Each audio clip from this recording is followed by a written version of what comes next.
Habari gani mpenzi mtazamaji wa MG Media? Ni matumaini yangu ya kwamba uko vizuri kabisa na unaendelea safi. Kipindi kilichopita tulikuwa tunaangalia somo linalozungumzia kwa habari ya nguvu ya maono. Tukaangalia maono yanaweza kukufanya uweze kufanikiwa katika maisha yako.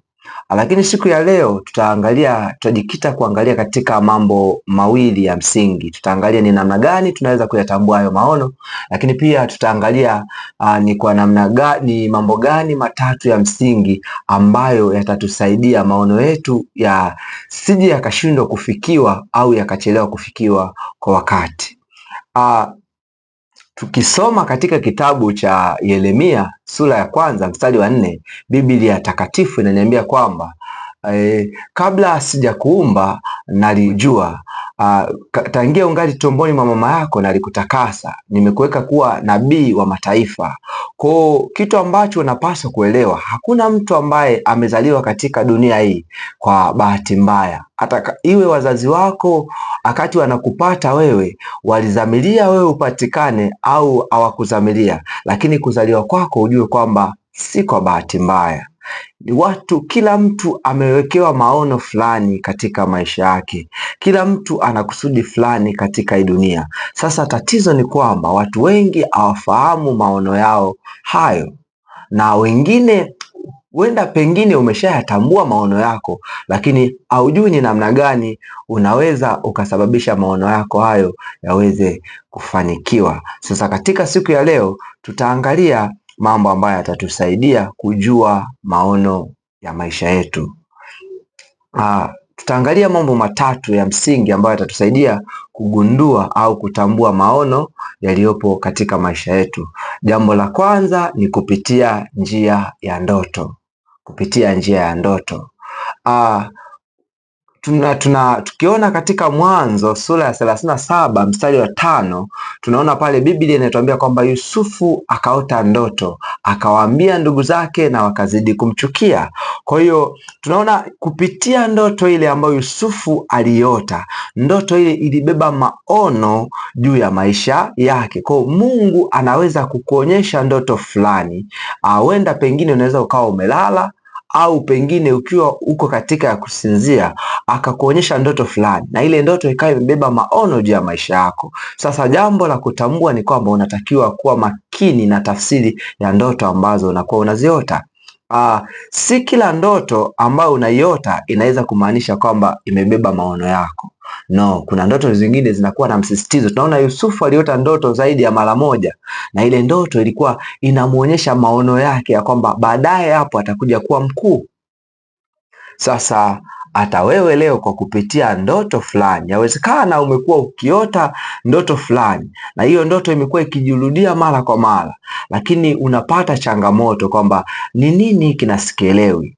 Sasa unaweza kutambua maono ya maisha yako kwa kupitia ndoto, kwamba Mungu anaweza kukuonyesha maono juu ya maisha yako kwa kupitia ndoto. Lakini jambo la pili, kwa kupitia jambo ambalo linaugusa sana moyo wako. Tukiangalia katika kitabu cha Misali sura 23 mstari wa 7, Biblia inasema mstari wa 7a, Biblia inasema ajionavyo mtu nafsini mwake ndivyo alivyo. Kwa sasa kuna jambo ambalo ukilisikia, yani kuna mambo ambayo huwa ukisikia tu moyo wako unahisi amani. Ukisikia unaona faraja fulani, yani unaona okay, wow, nimeumbwa kwa ajili ya kufanya kitu hichi. Nimezaliwa kwa ajili ya jambo hili. Kwamba kuna mtu yani anajiona yeye tayari ni kiongozi. Anajiona ni kiongozi, na kuna baadhi ya mambo yasipoenda sawa anakuwa yani anakosa amani. Kuna mtu akiona kuna watu wanafanya tabia za mmomonyoko wa maadili, kuna namna anakosa amani. Sasa kwa kupitia vitu hivyo ambavyo vinaugusa moyo wako unaweza kutambua maono. Kuna mwingine unakuta ni mtumishi ambaye yuko ndani ya kanisa, lakini ukimkuta anavyowajibika, utakuta pengine hata cheo chochote hana, sio shemasi, sio mzee wa kanisa, wala hayuko hata kwenye uongozi wa vijana, lakini unakuta anavyowajibika na kufanya majukumu, unasema huyu kijana vipi? Sasa kwa kupitia mambo ambayo yanaugusa moyo wako unaweza kutambua kumbe mimi nimezaliwa kwa jambo fulani. Na kuna jambo ambalo hata ukiambiwa ufanye, hata kama ni kwa kulipwa malipo madogo sana, au hata kwa kuto kulipwa, ungependa kulifanya hilo jambo. Sasa kwa kupitia kitu ambacho kinagusa moyo wako ukiona, kuna mtu mwingine akiona tu kuna mtu mwingine akiona mimea anasikia raha. Kuna mtu mwingine akiona vitu vya umeme anaona yani anafarijika. Kuna mtu mwingine akiona washirika tu wamekaa mbele yake, washirika wenzie, hata kama sio mchungaji, anasikia amani. Na kuna mtu mwingine washirika wasipofika ibadani, hata kama ni washirika wenzie, anaona yani kuna namna nani. Kwa kupitia hivyo unaweza kuyatambua maono ya maisha yako na kujua kwamba nimezaliwa kwa ajili ya kufanya jambo fulani, au kwa ajili ya kufanya kusudi hili. Lakini kitu kingine ambacho kinaweza kukusaidia kutambua maono yako ni kwa kupitia nyakati ngumu za maisha yako. Kitu ambacho unatakiwa kufahamu kuwa pale ambapo unapitia nyakati ngumu, si kipindi ambacho unatakiwa kujisogeza mbali na Mungu. Nyakati ngumu zinatakiwa zikusogeze karibu na Mungu, kwa sababu kwa kupitia nyakati ngumu zinaweza zikakufanya utambue maono ya maisha yako. Tunaona kuna mtaalamu alishawahi kusema kwamba not every storm coming to your way they come to distract your way, akiwa na maana kwamba si kila jaribu linalokuja kwenye maisha yako linakuja kuharibu maisha yako. There are some storms come to prepare your way.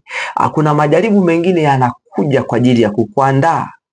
Kuna watu wengine walifahamu vitu, walifahamu uwezo wao uliojificha ndani yao kwa sababu walipitia katika nyakati ngumu fulani. Kuna watu walianza kufanya biashara, au walianza kutafuta fedha kwa bidii baada ya kupitia kipindi cha ukame cha kutokuwa na hela. Kuna watu walianza kufanya injili kwa nguvu zaidi walipogundua wamebakiza muda mchache sana wa kuishi. Kwa hiyo kwa kupitia nyakati ngumu unaweza kutambua umeumbwa kwa ajili ya kitu gani. Tunaona hata tukiangalia katika Wafalme, tunaona wenye ukoma 4, kipindi ambacho taifa la Israeli lilikuwa linakumbwa na njaa, lipo katika janga la njaa, watu wanahangaika, hakuna chakula. Sasa na wale wenye ukoma wakiwa katika hali ya kutengwa nje ya mji, walikuwa wanajiuliza, tukiendelea kukaa huku tulikotengwa tutakufa, lakini tukienda katika mji pia kuna njaa, tutakufa vile vile. Sasa nini ambacho tunatakiwa kufanya? Basi twende kwenye jeshi la Washami. Wakituhifadhi hai basi tutaishi, lakini wakituua tutakufa. Kwa hiyo kwa sababu walipitia katika nyakati ngumu, pasheni yao na maono yao kwa wakati huo, walikuwa wanatafuta namna ambayo wanaweza wakaishi. Huo ni mfano mdogo sana, na tunaona wakafanikiwa kupata chakula na wakaweza kufikia yale malengo yao. Kwa hiyo hata wewe leo unapopitia katika nyakati ngumu, jambo ambalo unatakiwa kaa tafakari, why am I passing through this moment? Why am I passing through this temptation? Is God not with me?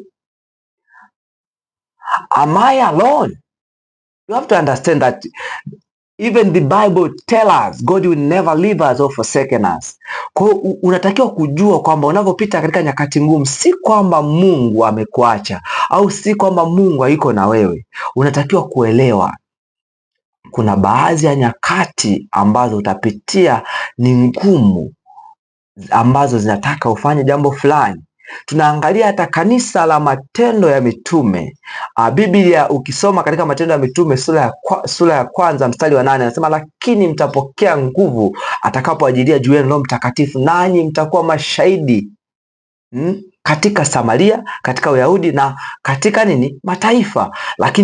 Lakini tunaona wale mitume 12 na watu wengine waliokuwa Yerusalemu, baada ya kupokea nguvu waliendelea kukaa katika Yerusalemu, na wakatengeneza ushirika. Lakini hicho sio Yesu alichoagiza. Alisema mtapokea nguvu, lakini mkipokea nguvu, lengo la kupokea nguvu, the purpose of receiving the Holy Ghost was to go and to deliver and to proclaim about the gospel of the Jesus, but walistay walilizika na wakakaa katika Yerusalemu katika hali ya comfort zone. Tunaona Mungu kwa makusudi kali anamuibua Sauli. Sauli anaanza kutengeneza adha katika wale mitume, wanaanza kuuliwa. Stefano anapigwa mpaka anauawa mawe. Walivyoanza kukimbia kwenda sehemu nyingine, wakaanza kuhubiri Injili. Kwa hiyo tunaona kwamba katika zile nyakati ngumu, wakati mitume wanauawa, ndipo kumbe zile nyakati ngumu maono yake ilikuwa ni kuhakikisha kwamba Injili inawafikia na watu wengine. Kwa unapopitia katika nyakati ngumu, usiwe ni mtu wa kulalamika. Usiwe ni mtu wa kulalamika, unakaa unalalamika na unaona kama dunia imekutenga. Yawezekana kila mtu akakukataa, ukawa unafanya vitu unaona ueleweki. Unafanya vitu unaona kama watu hawakusupport. It's okay. It's okay. Whatever you are passing through, it is not going to be easy, but it doesn't mean that it is impossible. Unatakiwa kuelewa kwamba utapita katika nyakati ambazo hauzielewi. Nyakati za ukimya. Yawezekana hata mifumo ikawa inagoma, unatafuta fedha au unashindwa kupata, lakini haimaanishi kwamba umesahaulika. Nyakati hizo zitakufanya utambue kile kitu ambacho umeumbwa kwa ajili ya hicho kitu. Kwa unatakiwa kuelewa. Lakini tutaenda kuangalia jambo la pili ambalo tumesema tutaangalia kwa siku ya leo, kwamba mambo matatu ya msingi ambayo yatatusaidia maono yetu yaweze kutimia kwa wakati au yasiweze kutimia kwa wakati au yashindwe kabisa kutimia. Tutaangalia mambo hayo matatu. Jambo la kwanza ni kujitenga mbali na maisha ya dhambi. Limekuwa ni tatizo kubwa sana. Vijana wengi leo tunasema Gen Z au Generation Z wamekuwa wakijisifia. Mtu akifanya dhambi anakuwa anajisifia, anajiona kama ni mtu mahiri sana, lakini unajua kila kitu kina mshahara. Kila kitu kina mshahara. Unaweza usione matokeo yake sasa, lakini kila kitu ambacho unakifanya ambacho ni dhambi kina matokeo yake. Anasema mshahara wa dhambi ni mauti, na unavuna kile ambacho unapanda. Ukipanda dhambi usitegemee kwamba utavuna matunda ya maono yako. No, haiwezekani. Kwamba ukisoma katika Kumbukumbu la Torati sura 28 mstari wa 1, Biblia takatifu inaniambia kwamba itakuwa utakaposikia sauti ya Bwana Mungu wako na kutunza kuyafanya yale yote ni kuagizayo leo, ndipo Bwana atakapokuinua juu ya mataifa yote. Sikiliza nikwambie, anasema itakuwa, manake itatokea, itatendeka, itafanyika. Lakini haitatokea, haitafanyika, manake ukienda sawa sana vile Mungu anataka, manake itatokea. Usipoenda sawa sana vile Mungu anataka, manake haitatokea. Manake dhambi ni kuenda kinyume na mapenzi ya Mungu anavyotaka tuenende. Sasa sitazungumzia kwa habari ya dhambi nyingine, lakini siku ya leo naomba tuzungumze kidogo kwa habari ya dhambi ya kujihusisha na tendo la ndoa kabla ya kuhalalishwa kuwa mwanandoa halisi. Hii ni dhambi ambayo inafanya hatima za watu wengi au maono ya watu wengi kupotea na kuharibika. Biblia inasema kwamba azinie na mwanamke ana akili kabisa, kwa maana anafanya tendo la kuiangamiza nafsi yake, na dhambi zote ambazo anazifanya mtu ni za nje ya mwili wake, isipokuwa dhambi ya kujihusisha katika tendo la ndoa kabla ya kuhalalishwa kuwa ni mwanandoa. Na vijana wengi wamekuwa wakikumbwa na hili janga. Wengine wanatamani kuacha lakini wanashindwa. Lakini wengine wanaona ni umaarufu.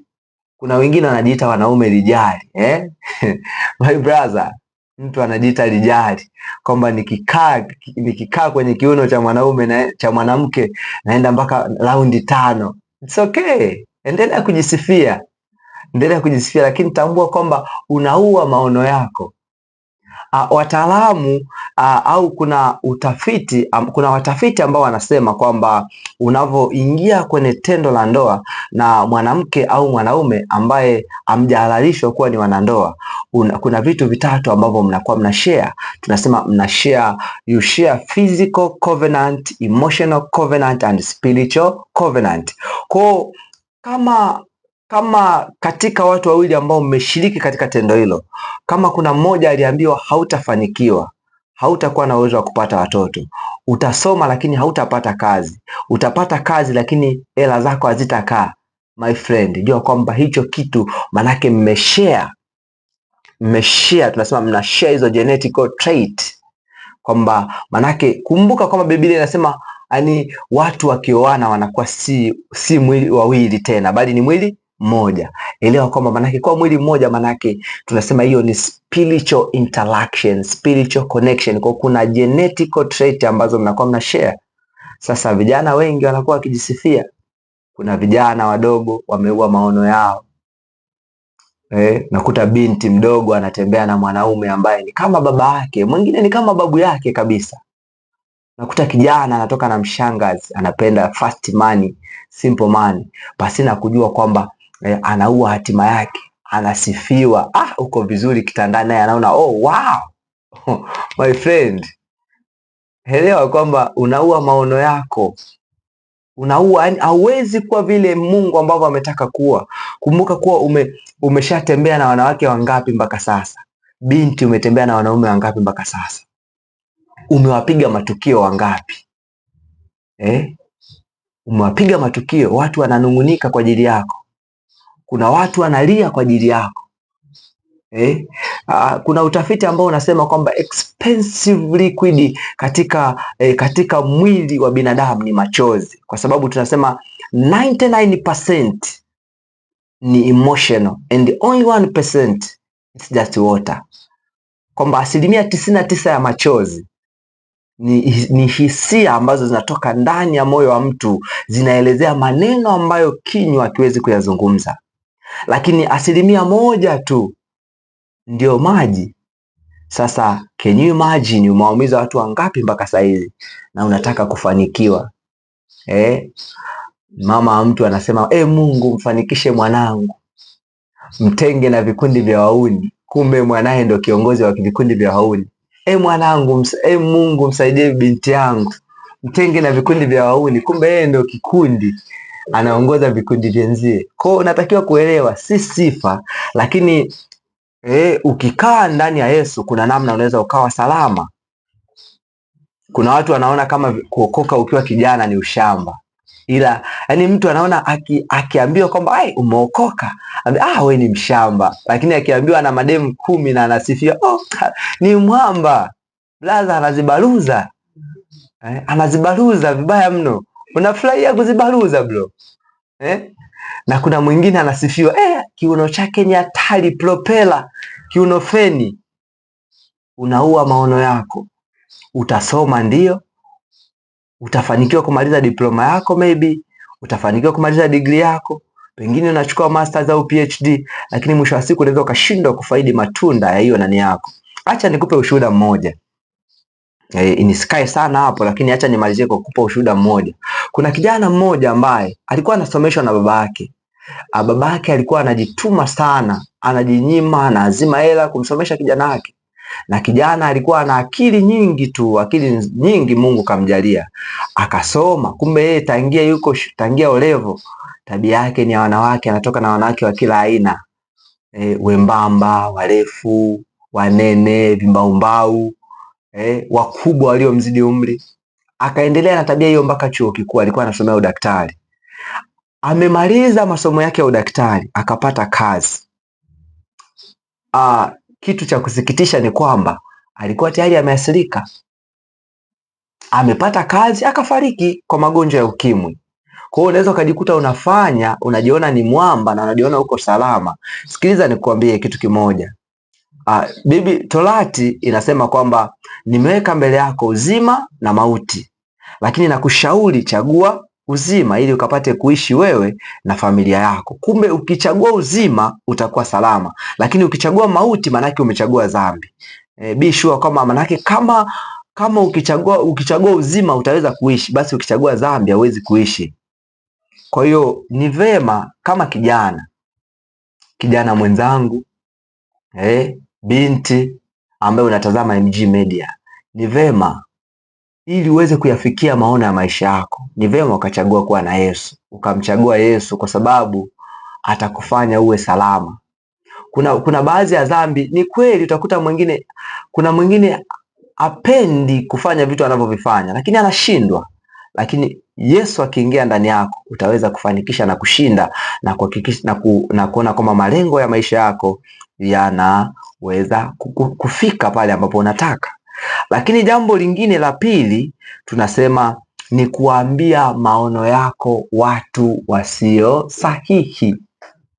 Ni pale ambapo maono yako yatashindwa utashindwa kuyafikia maono yako kwa wakati au kuto kuyafikia kabisa. Pale ambapo unawashirikisha hayo maono yako watu ambao sio sahihi. Tunamwangalia Yusufu baada ya kuona ndoto.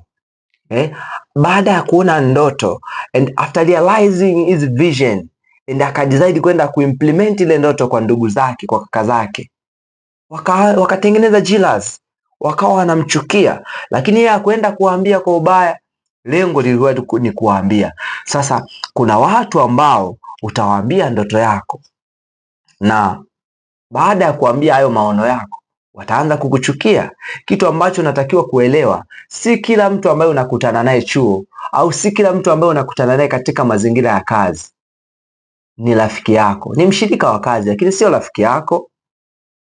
You may be my classmate, coursemate, but you may never be my friend. Maybe tunaweza tukawa tunasoma kozi moja, lakini haimaanishi sisi ni marafiki. Tunahusiana tu kwa kozi na si kwa ubaya. Sasa pale ambapo unajikuta umejizungushia na aina ya watu fulani, aina ya watu fulani ambao si muhimu. Can you imagine kwamba uko katikati ya kikundi, tuseme you think about business na unaenda kuimplement kwa watu ambao 24/7 wenyewe wana think about sex, wana think about, yani wanawaza kwa habari ya wanawake, maybe wanawaza kwa habari ya wanaume, maybe wanawaza kwa habari ya mambo mengine ambayo yani wanawaza unnecessary issue wanaziwaza, na wewe unaenda kuimplement issue zako kwamba okay, najiona baada ya miaka 5 ndakuwa aina ya mtu fulani, najiona baada ya miaka kadhaa ndakuwa aina ya mtu fulani. Unaenda kuwaambia, wengine wanaweza kutabasamu, they got smile on you, but in real they say you can never make it, you can never make it. You can never make it. Walikuwepo, wako wapi saizi? Vina muda basi. Sikia, vina muda. Kwa nini? Unajikuta sasa yale maono yako yalikuwa ni makubwa, lakini kwa namna ulivyoenda, watu ulioenda kuwaelezea sio sahihi. Unakuta anaweza kuambia yana muda basi, Unakuta umeenda pale umejimwamba fai, lakini unakuta umerudi umepoa kijana wa watu. Kwani kwa sababu aina ya watu ambao umewaambia maono yako sio watu sahihi. Na ndio maana kuna mtu alishawahi kusema show me your friends and I will show you your future. Kwa maana ya kwamba wewe vile ulivyo leo, yani aina ya maisha unayoyaishi na vile ulivyo ni wastani wa watu 5 ambao wanakuzunguka. Kwa watu ambao wanakuzunguka wanaweza kudetermine aina ya uwezo wa wewe kufikia maono yako katika hali chanya au hali hasi. Inategemea sasa umejizungushia ni watu wa aina gani. Unaweza kukaa na kujichunguza, kuangalia ni kweli na kunywa pombe. Je, hizi pombe zinanisaidia nini? Navuta bangi. Unakunywa pombe. Kuna mtu mwingine anakunywa pombe ni kama umaarufu, anatumia kwa sababu rafiki zake wanasema usipotumia we ni mshamba, kwenye kikundi chetu hatukutaki. Umeona? Sasa unakuta unaenda kuwaambia watu maono kwa watu kama hao. Wanawaza pombe, wanawaza bangi, wanawaza shisha, wanawaza master. Yani vichwa vyao vimejaa vitu vya namna hiyo, kwamba wenyewe wanaishi mradi siku ziende. Unajua kuna watu wanaishi na kuna watu wanaishia. Sasa wewe unaenda kuwashirikisha maono yako watu wanaoishia, manake hawana mbele, hawana nyuma, si mbele wala nyuma tu, hawaelewi kama wanatakiwa kufikia maono ya maisha yao. Wewe unaenda kuwashirikisha maono yako, unakuta tu kwamba nimefanya nini? Unakuja kugundua ni baadaye. Kumbuka kuwa kila kitu ambacho unakifanya sasa kina gharama. Unaweza usione matokeo yake saizi, lakini ukaja kuona baadaye. Hata ukimfuata mzee mwenye miaka 50 atakwambia ni maisha ninayoyaishi sasa ni kwa sababu nilishindwa kufanya 1, 2, 3 nikiwa katika kijana. Kijana mwenzangu, napenda kukwambia wakati wa kufanya maisha yako kwa ubora, wakati wa kuambia maono yako watu sahihi ni wakati wa sasa. Ukisubiri uwe mzee itakuwa ni too late. Too late. Kwa angalia aina ya watu ambao wanawashirikisha maono yako. Tafuta watu ambao unaona nikimwambia mtu huyu anaweza kunisaidia kwa namna moja au nyingine. Nafikiri kwa hapo tutakuwa tumeelewana. Lakini jambo lingine ni kukosa nidhamu binafsi. Watu wengi, watu ambao wameweza kufikia mafanikio yao au kufikia maono yao ni wale watu ambao wana nidhamu binafsi. Kitu ambacho tunatakiwa kuelewa kwamba nidhamu binafsi, yani tunasema discipline is more than motivation. I might be motivated today, but if the motivation walk away, no more action. But discipline inakufanya uendelee kufanya kitu kila siku. Discipline tunasema is the art of doing something. Maybe you want or you don't want it, but you must do it. Kwamba natakiwa kufanya jambo fulani, niwe nataka au sitaki kufanya, lakini kwa sababu ni muhimu natakiwa kufanya. Natakiwa kuhakikisha kwamba na utunza ujana wangu. Ni kweli dunia ni nzuri, lakini kwa wakati huu fokasi yangu ni dunia, au kwa wakati huu fokasi yangu ni mahusiano ambayo hayana future yoyote, au kwa wakati huu fokasi yangu ni kuingeji katika makundi ya kulewa, kuvuta bangi. Unakuja kugundua hamna. Ukiorodhesha faida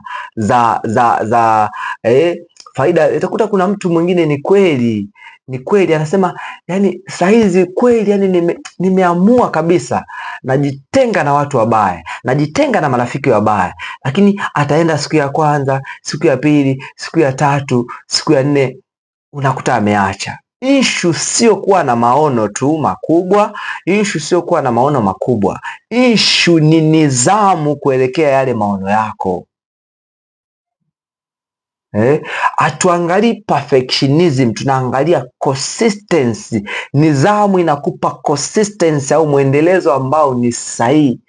Unaendelea kufanya, unapenda kufanya, unaendelea kujituma, kila siku unafanya, unaendelea kufanya, unafanya. Ni kweli utakuta mambo ni magumu, unaona kweli kwa wakati huu kweli mbona kama I feel like not going it. I feel like everything is not working on me. I feel like everything is not working on my side. Am I going to make this? Am I really going to make this? Should I quit? Kwa unatakiwa kuelewa kwamba nidhamu itakufanya uendelee kupambana. Hata kama unahisi kukata tamaa, nidhamu inakufanya uendelee kupambana. Kwa kumalizia, nipende kukuambia tu kwamba vitu vyote hivi, maono ambayo yapo, ambayo ulionayo, ni Mungu ameyaweka ndani yetu, na ambaye anaweza kutufanikisha kuyafikia hayo maono ni Mungu. Kuna vitu ambavyo kwa akili yako hauwezi kuvishinda. Kuna vitu ambavyo kwa mawazo yako binafsi hauwezi kuvishinda. Hata uwe bouncer vipi, hata uwe na intelligent quotient ya namna gani, uwe na intelligent quotient ya 99%, kuna vitu ambavyo kwa akili zako hauwezi kuvishinda. Lakini unaporuhusu Yesu aingie kwenye maisha yako, kwa sababu tunasema the co-founder of all vision, the co-founder of all mission, the co-founder of all purpose in this world ni Yesu Kristo ambaye kwa upendo wa pekee yeye ndiye alikuwa na maono, yani mbeba maono wa kwanza alikuwa ni Yesu, ambapo kikao kimekaliwa mbinguni kwamba ni mtume nani duniani aokoe wanadamu, ambapo Mungu ametengeneza maono ya kuikomboa dunia. Mbeba maono wa kwanza wa kuikomboa dunia, kukubali kuja kufanyika mwenye dhambi na kufa kwa ajili ya wanadamu alikuwa ni Yesu Kristo. Kwa kama yeye aliweza kuyatimiza haya maono na kushinda, na wewe leo unapompa maisha yako Yesu, unapomkabidhi maisha yako Yesu, maono yako yanaweza kufanikiwa, kwa sababu Paulo anasema kwamba tuseme nini basi? Mungu Baba akiwa upande wetu, ni nani aliye juu yetu? Hakuna. Kuna muda utahisi kukata tamaa, lakini kwa sababu kuna nguvu ya uwezesho iko ndani yako, unasema okay, ni kweli leo ni ngumu, lakini haimaanishi kuwa ni mbaya. Ni kweli leo ni ngumu, ni kweli leo nimepambana, lakini sijapata matokeo ambayo nayataka, lakini haimaanishi kwamba kila siku itaendelea kwa hivi. Kwa unatakiwa kuelewa kwamba ili maono yako yaweze kufanikiwa, hauwezi kwa akili zako mwenyewe, hauwezi kabisa kwa akili zako mwenyewe. Lazima utambue kwamba lazima utambue maono yako yanahitaji kutimia yakiwa ndani ya Yesu Kristo. Kwa kusema hivyo, nipende kukwambia tu asante sana kwa kuendelea kufuatilia channel yetu kwa kuendelea kufuatilia MG Media. Endelea kufuatilia zaidi kwa update nyingi zaidi, kwa kuendelea kujifunza maarifa mengi zaidi, lakini pia usisahau kusubscribe, kucomment na kushare ili kuhakikisha kwamba tunasapotiana kwa namna moja au nyingine ili kusambaza maarifa zaidi kwa watu wengine. Asante sana, usiku mwema.